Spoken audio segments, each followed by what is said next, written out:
చల్లచల్లగా వర్షం పడుతున్నప్పుడు టేస్టీగా, హెల్దీగా, ఈజీగా, సింపుల్గా ప్రిపేర్ చేసుకునే పల్లీ చాట్ ఎలా చేసుకోవాలో చూసేద్దాం రండి.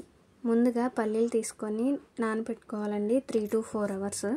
నానిపోయాక వాష్ చేసుకొని కుక్కర్లో బాయిల్ చేసుకుంటున్నాను కొంచెం సాల్ట్ వేసి.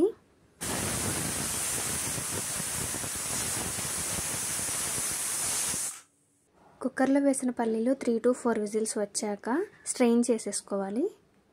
స్ట్రెయిన్ చేసుకున్న పల్లీలు డైరెక్ట్గా కూడా తినేయచ్చండి, ఎలాంటి చాట్ వేసుకోకుండా. అంటే పచ్చి వేరుశనగకాయలు ఉడకబెట్టుకుని తింటారు కదా, సేమ్ అదే టేస్ట్ ఉంటుంది. ఇప్పుడు ఒక మిక్సింగ్ బౌల్ తీసుకోండి. స్ట్రెయిన్ చేసుకున్న పల్లీలు, నా దగ్గర మరమరాలు ఉన్నాయి కాబట్టి నేను మరమరాలు వేస్తున్నాను. మీ దగ్గర లేకపోతే ఇట్స్ ఓకే, ఆప్షనల్, అది లేకపోయినా ఏం పర్వాలేదు.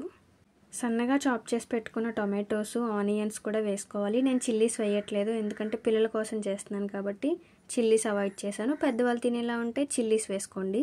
ఇప్పుడు దీంట్లో సరిపడగా ఉప్పు, కారం. ఉప్పు బాయిల్ చేసినప్పుడు వేసాం కాబట్టి కొంచెం చూసుకొని వేసుకోండి. కారం మన స్పైసీకి తగినట్టుగా. దీన్ని బ్రేక్ఫాస్ట్గా తినాలి అనుకుంటే స్ప్రౌట్స్ ఉంటాయి కదండి, మొలకెత్తిన పెసలు, శనగలు, అవి కూడా కలుపుకోవచ్చు. నేను ఈవినింగ్ స్నాక్స్లా చేస్తున్నాను కాబట్టి అవి కలపట్లేదు. మిక్చర్ ఉంటే మిక్చరు, కార్న్ఫ్లెక్స్ అయినా కలుపుకోవచ్చు. నా దగ్గర అన్నీ కలిపిన మిక్చర్ ఉందని అదే వేసాను.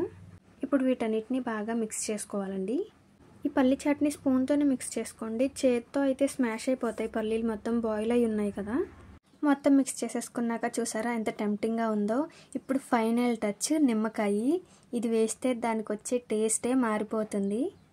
మీ అందరికీ కూడా ఈ పల్లి చాట్ నచ్చితే ఇంట్లోనే చేసుకోండి. Thank you for watching.